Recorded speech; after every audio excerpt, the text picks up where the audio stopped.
some of you might remember the sound that Zach, I think, posted on Facebook that we picked up on the barn camera. It was a really eerie sound. Well, there's a lot more to the story, and we're gonna get into that. So this really strange sound that you hear there, a pretty moderately famous YouTuber reached out to him and requested to use it on their channel. They cover, you know, strange things that you see in the woods, that people have seen in the woods. And, you know, Jennifer and Zach gave him permission. I'm not going to mention any names here. Obviously, I don't wish any ill will or anything like that. This person gets a hold of this sound, the footage, basically, and then turns it into something it totally wasn't. The beginning of the story starts with, you know, us picking up this sound on the camera, and, you know, of course, they clipped it, and it was just the barn camera in the middle of the night. The YouTuber that picked this story up completely changed the story into a park ranger caught this on trail cam. Didn't show the footage, obviously, because it was footage of a barn, not a trail cam. And it was not taken by a park ranger. And it fits with the theme of his channel. He does a lot of national park stuff, you know, mysterious things in national parks, whatever. There's a theme running. The point is here, it's not about credit, because, you know, obviously the credit wouldn't really matter anyway, but it's about the story and what happened, because it's a strange sound. We don't know exactly what the sound was, and it's yet to be 100% identified. There are theories, obviously, there's always theories, right? But the important thing here was that he completely changed the story from this was picked up in the middle of the night by a barn camera in a barnyard with a bunch of animals around, to this was picked up in the Appalachian Mountains by a ranger using a trail cam. That's a problem, because I actually watched this channel, this guy's channel, and for him to change that story, the actual story is much cooler and much more mysterious than a ranger with a trail cam picked this up in the middle of the woods. And I'm not disparaging him, okay? I'm not downing him for that. And like I said, I'm not going to mention any names anyway. But it calls into question all of his material, and it was severely disappointing, because if I caught this by accident, how much of what's out there on YouTube with this evidence is based on false pretenses or just completely made up in some cases? Very disappointing. Now, I can promise you guys this with my channel, okay, and he's bigger than I, much bigger than I am, and there are a lot of channels that are bigger than mine, let's be honest. And I understand that he does this, he probably tailors the content to get people to watch, right? Like to get clicks, to get people engaged. And I do the same. I try to kind of shift things towards, you know, especially with thumbnails and with titles, you know, descriptions. I want people to click on my videos, but I don't do it dishonestly. What you guys see and what you get, it's the truth. And you'll notice in a lot of my videos, if I come across something that's strange, I will admit I don't know. I won't make up a backstory, and I won't make up stuff, period. What you get from me is the real deal. Like, we're going places that I've never been to, and you're coming with me. None of this is staged. And if I am telling you a story, I'm giving you the facts. You know, if I do know the reason or, you know, something like that, I'm not going to make a thing out of it. You're going to get honesty from me, always. And what you see and what you get from my videos is real. And it's very disappointing that his is not. So on that note, we're going to get into the real story of the mysterious sound from the barn camera. And we're going to go past that and try to figure out, if we can, what it was. It won't be dressed up to make it seem like it's something that it's not. I can promise you that. So in true spirit of my channel and the rest of my videos that you've watched, if any, hopefully some, we're gonna just go with what we can find, with no made up stories and no extraneous embellishment. And I may never get big on YouTube. But what you get from me will always be the real deal.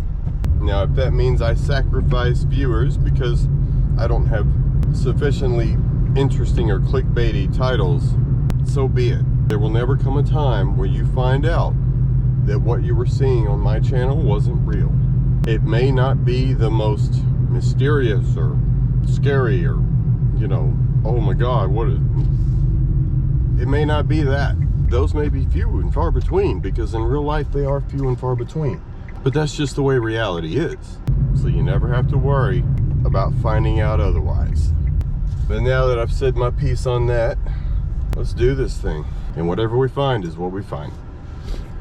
The sound that I played, I'm going to show you where it came from, or where we detected it at on the camera. I think I did mention before that there was more to the story than there is. What is T-Bird doing? Trying to get his ass kicked. So I'm going to show you where it came from. Not where it came from, but where we picked it up at. So that night, hi guys, that's the camera that picked it up. You're looking at it right there. That's the view that it had. You're right next to the camera now, and that's the one that picked up the audio. It was looking this way. Really? Nothing better to do? What a weirdo. That morning, I came out to feed. After feeding the inside animals here, I was walking out the front of the barn. So I was coming out this way, and I just happened to look in that direction. And down there where that dirt clod is, wow, I saw what looked to be a turkey. I thought it was a turkey at first laying down. It wasn't a turkey, it was a goat. I don't think this is public knowledge. I don't think they've discussed it, but the goat was actually dead. And I'll show you a picture. It's not graphic, it's just, it looks like the goat's sleeping. The reason I can even show you the picture is because the goat itself didn't have any marks. There were no wounds, there was no blood. The goat just fell over, and it was right about there. The picture itself will show you approximately where the goat was at.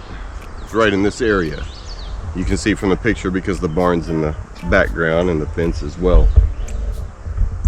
Now, from the camera footage, we don't get a really good idea of where the sound came from. It's just flat audio. The strange thing about the goat was there was no blood. There was no, we don't know why the goat died.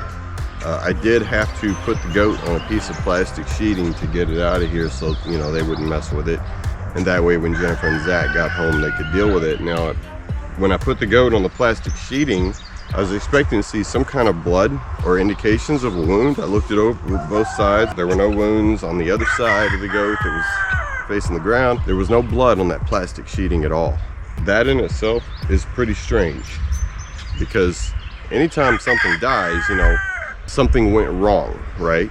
So there should be some kind of blood, even if it's just a little bit of blood from the nose or the mouth. All the other goats are fine.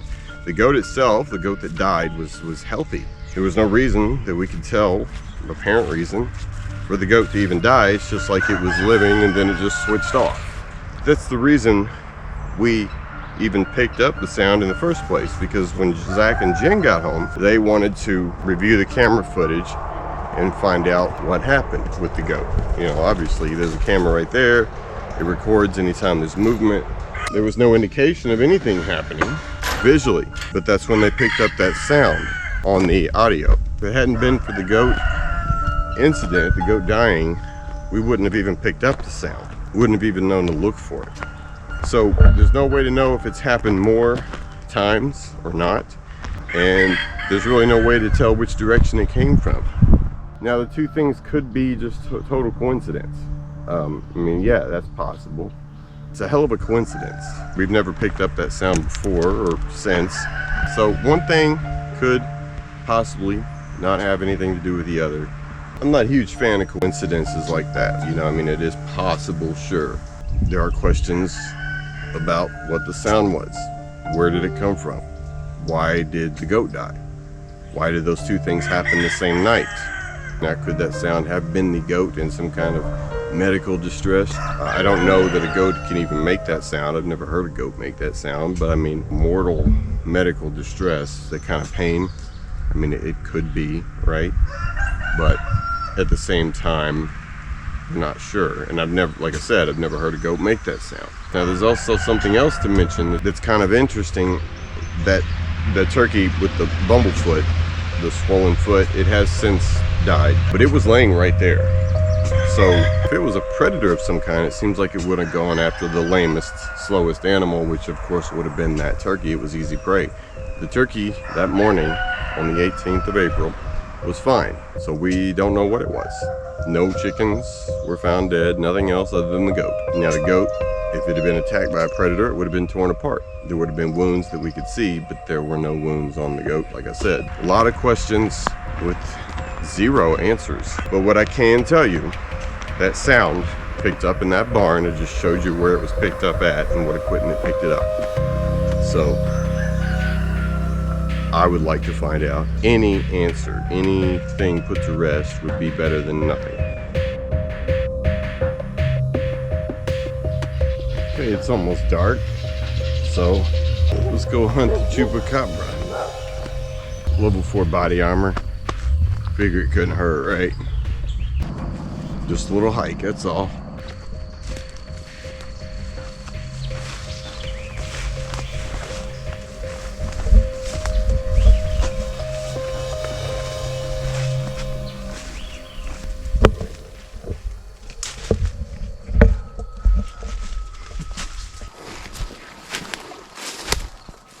Very grown up here, very.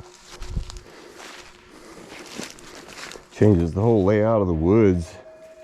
I'm trying to move through thick undergrowth like this versus how it was in the wintertime. Let's follow this road, easier track up. Now we've started a serious climb to the top of the hill. Gonna get a lot more climby. This is the way I took the wheelbarrow that one time.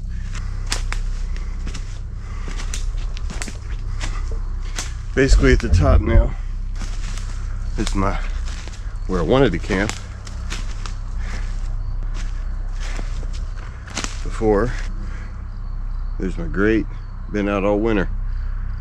It's getting dark. I don't see anything though. No chupacabras or anything else that could have made that sound. Starting to hear a lot of sound from all over. Night things are coming out.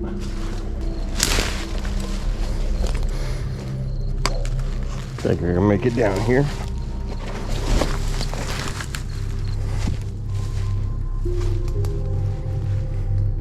Guess something could live there if it wanted.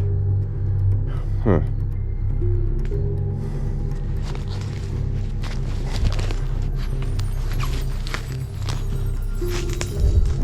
It is kind of cool being out here at night like this. It's the road. It's a path leading down. I'm gonna go this way though. Haven't seen anything, eyes, anything. Bunch of stuff moving, but that's not unusual. Now it's raining, so it's hard to hear anything moving because of the raindrops hitting the leaves.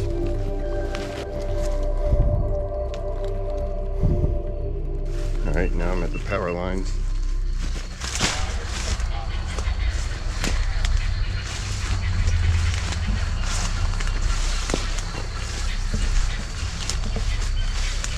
No answers at all. Nothing up there that I could see, but that doesn't mean there's nothing up there, right? So yeah, it's an open question, I guess, and it will be until we figure it out. Well, it's a full moon tonight, and they're gonna be up there for a while, so they'll let me know.